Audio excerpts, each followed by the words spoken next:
la première partie de cette incroyable histoire, qui se serait déroulée en 2003, en Roumanie, dans le plus grand secret. Si vous ne l'avez pas vue, je vous conseille de la visionner avant, pour une meilleure compréhension des événements.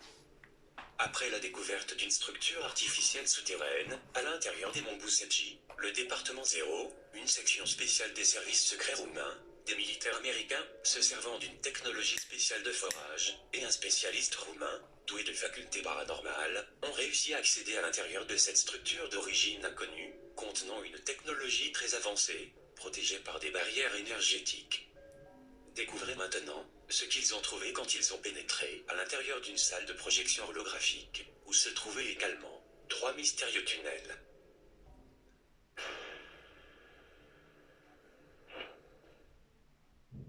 La grande galerie se terminait soudainement par un auditorium géant de 30 mètres de hauteur et d'une longueur de 100 mètres. La salle de projection, plus petite, était protégée par un bouclier énergétique. En s'avançant vers le bouclier, une partie de celui-ci avait disparu, sous la forme d'une porte, qui permettait l'accès à l'intérieur de la salle. Le bouclier énergétique avait été conçu pour protéger la chambre des influences extérieures. Une fois à l'intérieur de la salle, le bouclier était devenu compact et ressemblait à un mur blanc, avec une teinte dorée. Le bouclier avait formé cette salle, avec des murs incurvés et un plafond en forme de dôme. Vers le fond, à une hauteur d'environ 10 à 12 mètres, le bouclier énergétique se terminait près du bord du mur en pierre de la salle. Dans ce mur, il y avait 3 énormes trous de tunnel. L'un était en ligne droite, et les 2 autres étaient symétriques des 2 côtés. Ils étaient éclairés par une lumière diffuse, d'une teinte verdâtre. Après avoir signé un protocole, la Roumanie et les États-Unis avaient décidé d'interdire l'accès à ces tunnels.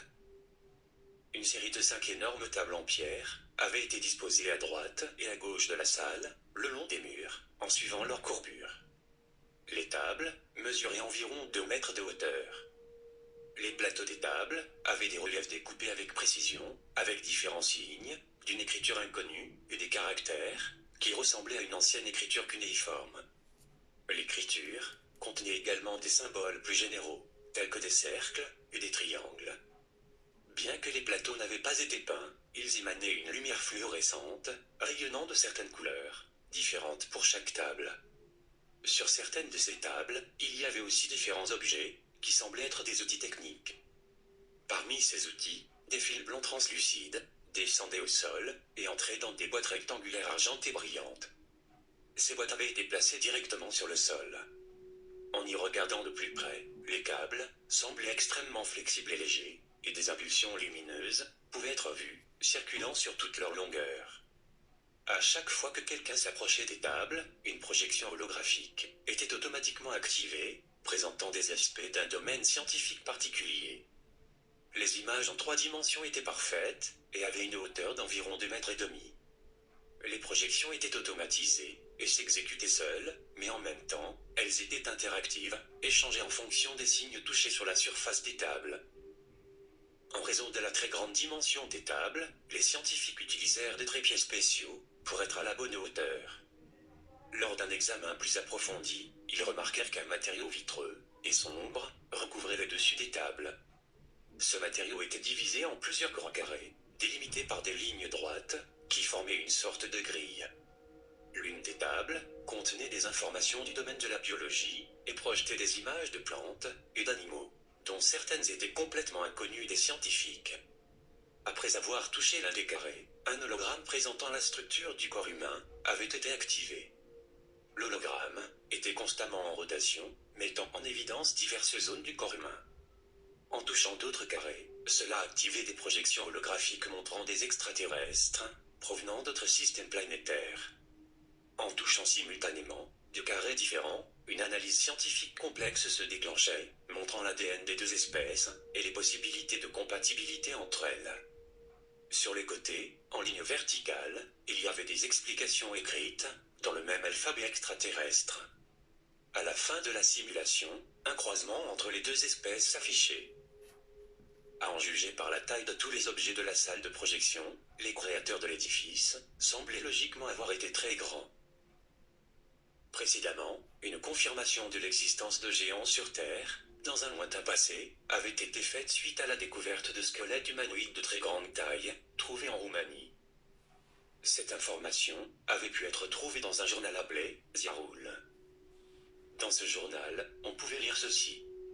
L'équipe du journal est accompagnée du chercheur Vasily Rudan, qui a noté que les habitants du village de Bozuro ont des preuves concrètes, un cimetière, avec des squelettes de géants. Il a été découvert par hasard, il y a plus de 20 ans, lorsque les autorités ont décidé de planter des pommiers dans le village de Skayani. En creusant sur une colline, les villageois ont découvert d'énormes squelettes, mesurant plus de 2,40 m. Ilya Dragoy, l'un de ceux qui travaillaient dans le verger de pommiers, nous emmène sur place. Monsieur Dragoy nous fait visiter le verger. Partout, il y a des tombes de géants. Nous faisions des trous pour planter des arbres, quand nous avons trouvé une tête humaine, aussi grosse qu'une citrouille. Aucun de nous n'a jamais rien vu de tel. Nous étions tous absolument stupéfaits. En creusant plus loin, nous avons trouvé des ossements, aussi gros que les poteaux du vignoble. Le mort devait être très grand.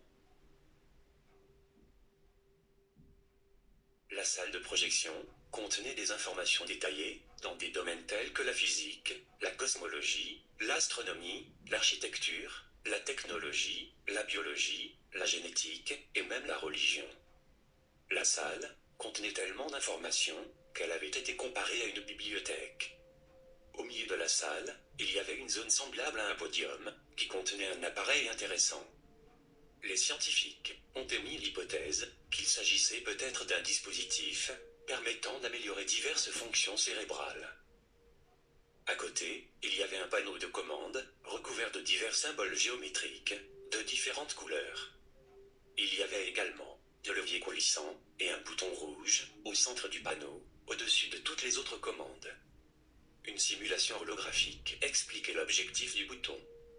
Elle montrait une vue aérienne des montagnes des Carpates, à 25 km d'altitude, et ensuite, une énorme quantité d'eau, qui avait inondé les plaines et les basses terres. Ensuite, à partir des territoires de la Roumanie, de la Hongrie et de l'Ukraine, des nouveaux cours d'eau apparaissaient, qui se dirigeaient vers le plateau de Transylvanie, sous la forme d'immenses rivières. L'image se concentrait sur le territoire de la Roumanie, et montrait la majeure partie de sa surface, recouverte par les eaux d'une grande mer. Certains des plus hauts sommets montagneux pouvaient désormais être considérés comme de petites îles flottantes. Ensuite, on voyait que les eaux s'étaient retirées, ne laissant qu'une petite zone inondée, près des monts Retezat et Godanou. Derrière le panneau de commande, il y avait un socle carré, d'environ 3 mètres de côté, sur lequel reposait une mystérieuse amphore. Étrangement, Massini avait connaissance de son existence, et pour lui et son élite maçonnique, il s'agissait de la découverte la plus importante. Cette amphore contenait une poudre blanche très fine. Les chercheurs ont été étonnés de constater que la poudre était une formule de très haute pureté d'or monoatomique, avec une structure cristalline inconnue. La poudre d'or, dans sa forme pure, stimule fortement certaines ondes et échange d'énergie au niveau cellulaire et neuronal. Cela provoquerait un processus accéléré de rajeunissement. Ainsi, théoriquement, un homme pourrait vivre dans le même corps physique pendant plusieurs milliers d'années, à condition de consommer de temps en temps une quantité bien définie de poudre d'or monoatomique.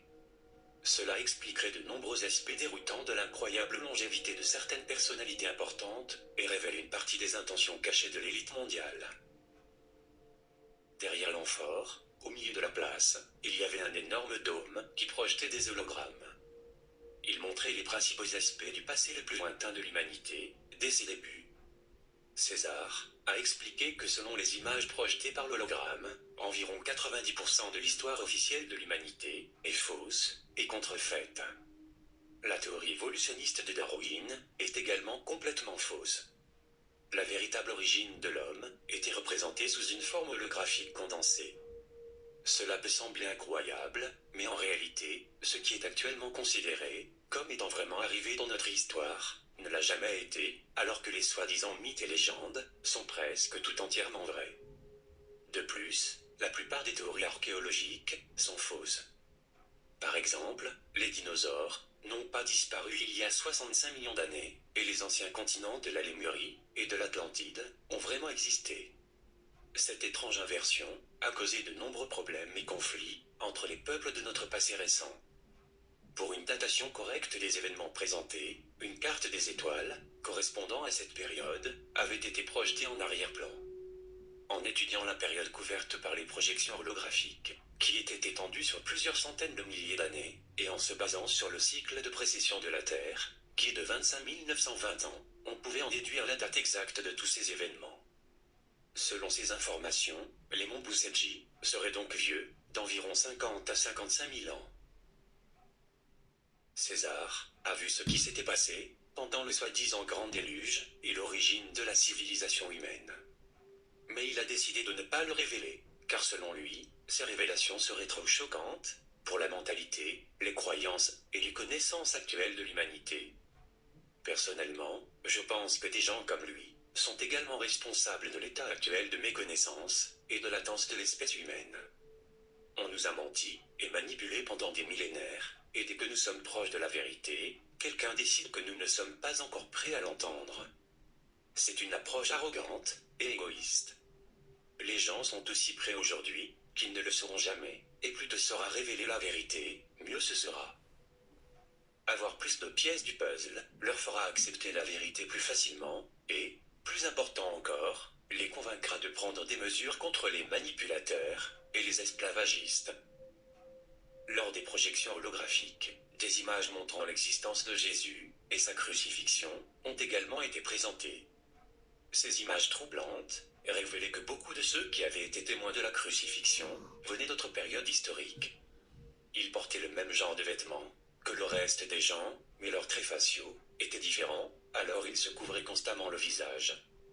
L'hologramme avait également présenté des fragments de la vie spirituelle d'autres personnages exceptionnels du passé lointain de l'humanité, y compris des personnes que nous ne connaissons pas. À cette époque, la répartition sociale et démographique était complètement différente de ce que l'on connaît aujourd'hui. Donc les archéologues et les anthropologues devraient revoir leur théorie à partir de zéro. Les tunnels découverts faisaient des milliers de kilomètres de long et menaient à 3 régions différentes de la planète.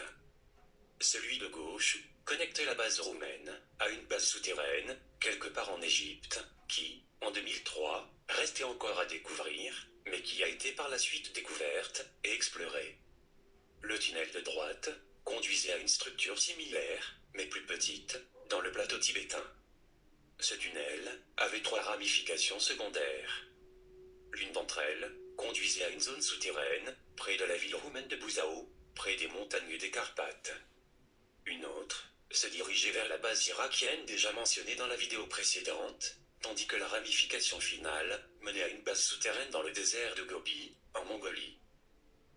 Le tunnel du milieu était le plus important, à la fois pour Massini et pour le gouvernement américain, qui a fortement insisté pour qu'il demeure absolument secret.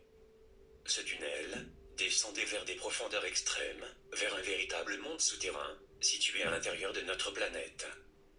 Pour ceux d'entre vous qui ne sont pas familiers avec la théorie de la Terre creuse, veuillez noter qu'il existe des personnes importantes qui soutiennent la théorie selon laquelle toutes les planètes sont probablement creuses à l'intérieur et apportent des arguments scientifiques intéressants pour soutenir leurs affirmations. En outre, il existe aussi des histoires incroyables et très intéressantes sur des personnes qui auraient voyagé dans ce monde. Ce royaume est communément appelé Agartha, et ce 3e tunnel y conduirait directement. Il est donc logique de comprendre que l'élite fantôme, qui dirige et contrôle actuellement la planète, ne soit pas intéressée à faire connaître cette découverte au peuple. Des préparatifs intenses ont alors commencé pour envoyer des expéditions à l'intérieur de ces 3 tunnels. Le premier, en Égypte, le second, au Tibet, et le 3e, vers l'intérieur de la Terre. Ce que vous venez de découvrir est un résumé des événements décrits dans un des livres de Radu Sinemar. Ce nom d'auteur n'est en fait qu'un pseudonyme pour un écrivain non divulgué qui, à mon avis, n'est autre que l'ancien général Émile Strainou. Je fonde cette hypothèse sur le style d'écriture extrêmement similaire et sur le fait que l'auteur avait eu un accès direct à cette base extraterrestre, information classée au-dessus du top secret, donc quelque chose qui n'aurait pas pu se produire, à moins que la personne ne soit un initié. En 2009, une télévision locale, Antnaono, a présenté ces événements, où quelques ossements de ces géants ont été montrés brièvement. Après le programme, ils ont reçu une menace téléphonique anonyme. Ce que vous voyez ici est une retranscription de l'appel téléphonique. Le journaliste de Antnaunu répond au téléphone. Comme vous pouvez le constater, une personne anonyme les menace en leur demandant d'arrêter de parler des monts Busiji.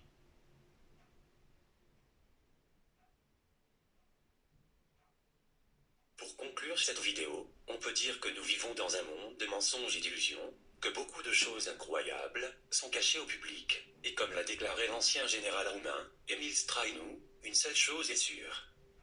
Nous vivons dans un monde que nous pensons seulement connaître, ayant la fausse impression que nous en sommes ses maîtres. En réalité, nous ne sommes que des sous-locataires, en transit, sur une planète qui ne nous a jamais appartenu, et sans avoir la moindre idée de la raison de notre présence sur Terre. Merci d'avoir regardé.